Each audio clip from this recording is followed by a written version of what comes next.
Our lease explicitly states that you cannot change the physical properties of this apartment in any way. Wait, isn't that illegal? We set our security deposits on a case-by-case basis. Maria, I think you'd be very happy on the other side of town.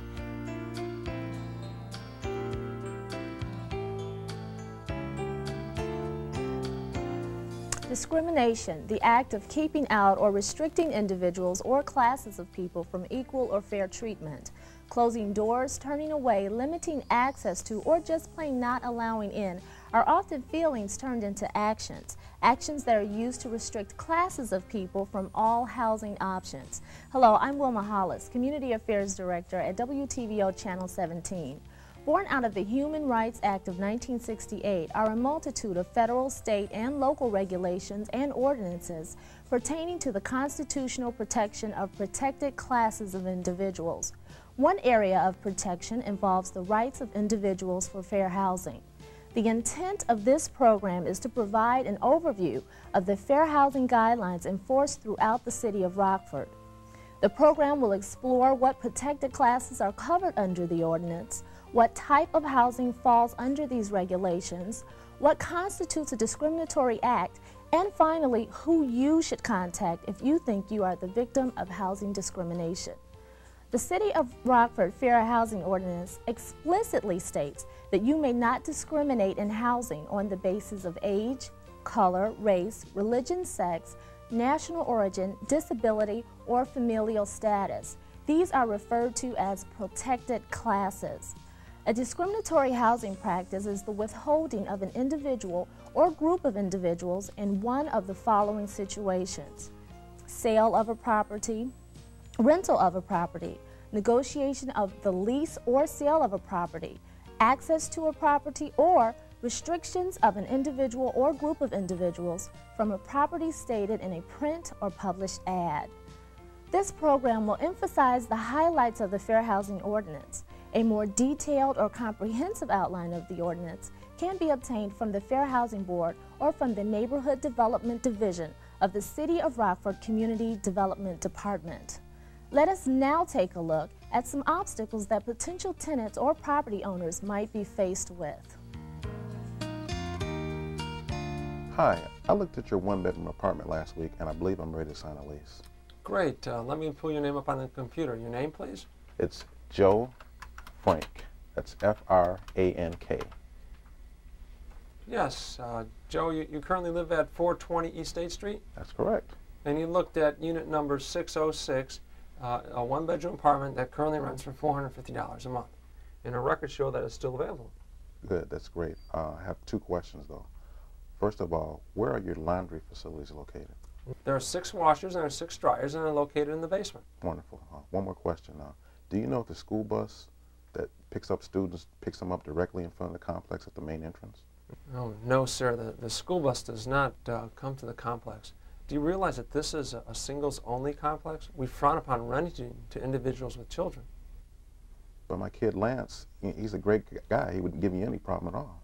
I'm sure he is a great child. However, in consideration to other tenants, we prefer to rent to singles only.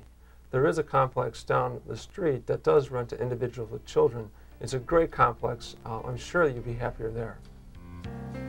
It is unlawful to refuse to sell or rent after making an initial offer, or to refuse to negotiate for the sale or rental of, or otherwise make unavailable or deny a house or apartment to any person because of age, color, race, religion, sex, national origin, disability, or familial status. In this situation, Mr. Frank is being discriminated against due to familial status, having a child, and therefore is being subjected to a discriminatory act outlined in the Fair Housing Ordinance. I'll be with you in just a minute, Tiffany, okay? But Mom, I need something. Okay, let me make this phone call. I'll be right with you.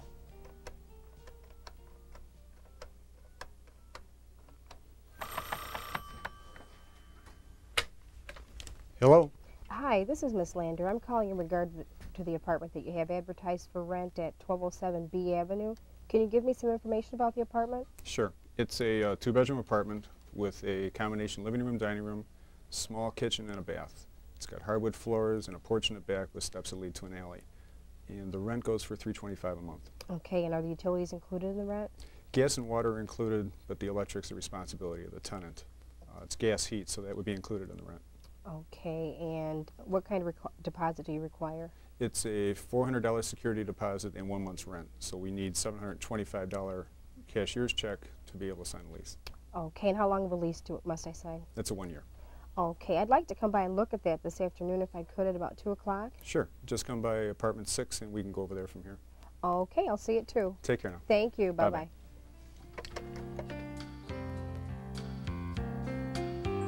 Hi there, can I help you? Hi, I'm Sue Lander. I spoke to you earlier about the apartment for rent. We got a lot of people looking at it today, and I'll probably have it rented by this afternoon. Is this your kid? Yes, this is my daughter Tiffany. You got any more? No, I don't. Why? You married? Yes, I am, but that's not really any of your business. I'd just like to look at the apartment if I could, please. Now, I'll grab the keys. It's apartment 15 across the parking lot, and it's on the first floor. I'll see you over there. Okay, thank you.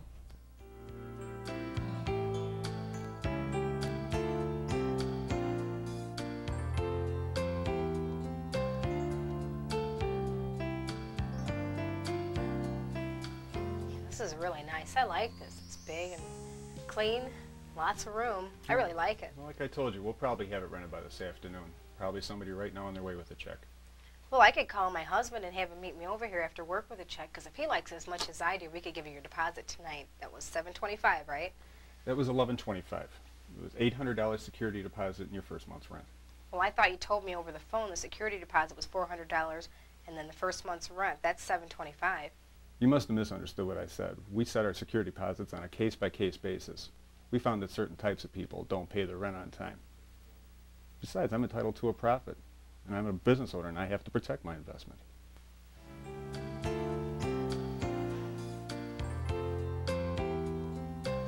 In this scenario, you see an apartment manager switching his story after he has met a prospective renter. His uneasiness when he saw Ms. Lander arrive with her daughter, and the fact that he said certain types of people are often late with their rent and required more of a security deposit, are examples of discrimination against a person in terms, conditions, or privileges of sale or rental of a house or apartment.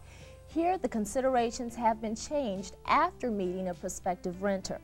It shall be unlawful to discriminate against any person in terms, conditions, or privileges of sale or rental of a house or apartment, or in the provision of services or facilities in connection with that sale or rental because of age, color, race, religion, sex, national origin, disability, or familial status. Look at this new townhouse development being built by Pro Builders here in Rockford.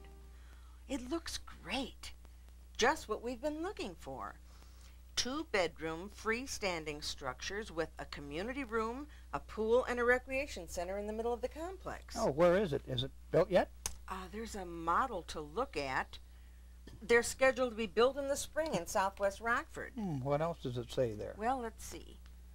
All new structures, good construction, living room, sunroom, kitchen, 2 bedrooms, attached 2-car garage, maintenance-free yard, and $5,000 worth of extras.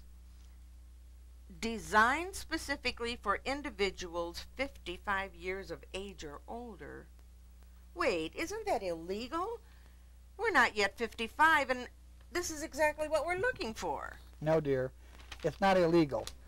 Last month I was reading an article put out by the federal government on fair housing standards, and it said that housing restricting people under the age of 55 is not illegal if the person living in the unit is over 55 and that 80% of the owner-occupied residents of the complex are 55 years of age or older, and that the complex complies with the policies consistent with the elderly. Bill is correct. Housing designed only for older persons is legal if one of these situations exists. 1. Any state or federal program that determines that a structure or complex is specifically designed and operated to assist elderly persons. 2. Housing that is intended for and solely occupied by persons 62 years of age or older, or 3, the housing is intended for and operated for occupancy by at least one person 55 years of age or older per unit.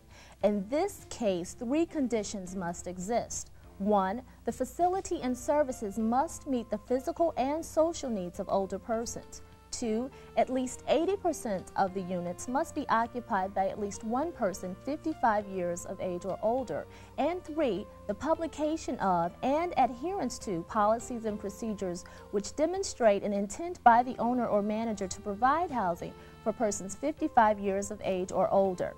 Here the ordinance states that it is illegal to make, print, publish, or cause to be made, printed, or published any notice, statement, or advertisement with respect to the sale or rental of a house or apartment that gives preference, limitation, or discrimination based on color, race, religion, sex, national origin, disability, or familial status, or an intention to make any such preference, limitation, or discrimination.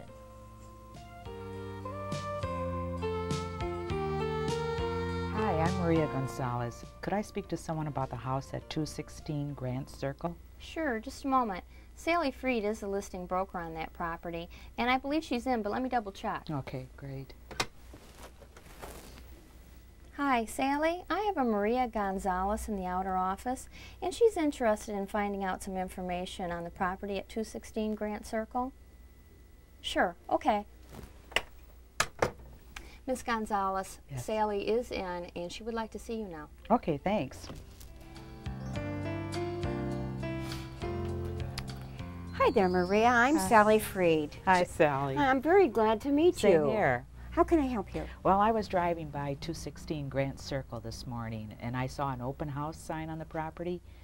And my husband and I are interested in that property, and I wonder if you had any more information on it. Oh, yes, that's 216 Grant Circle. Now, that home has 3 bedrooms, an eat-in kitchen, formal dining room, a 3-season porch. It has a new furnace and new carpetings. But I do want to tell you, Maria, it does need some work done on it. What do you mean it needs more work? Well, a lady who has been living there for about 9 years, she's divorced and she's been alone, and she hasn't been able to keep the house up. Really, some work does have to be done on the home. But I do have 2 very nice homes on Bear Street. Bear Street? But that's on the other side of town. My husband and I really like this area at Grant Circle. Maria, I think you'd be very happy on the other side of town. It has a very friendly neighborhood, a family-type neighborhood. It has an ethnic flair. What do you mean by ethnic flair? Well, it has a family, a very friendly neighborhood, which I think you would really enjoy.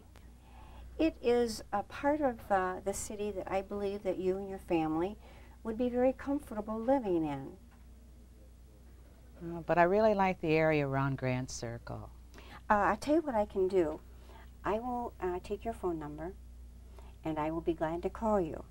I have to call the person who owns the house and make an appointment. But I do want to say that through the office here today, I did get the information that there may be an offer coming through on that house. No, thanks. I'll take my business somewhere else. Thank you. Sally Freed is attempting to steer Mrs. Gonzalez away from this neighborhood by making excuses why she should not look at the property. Sally is in violation of the Fair Housing Ordinance, as it is illegal to give the impression to any person because of color, race, religion, sex, national origin, disability, or familial status that any house or apartment is not available for inspection, sale, or rent when such dwelling is in fact available.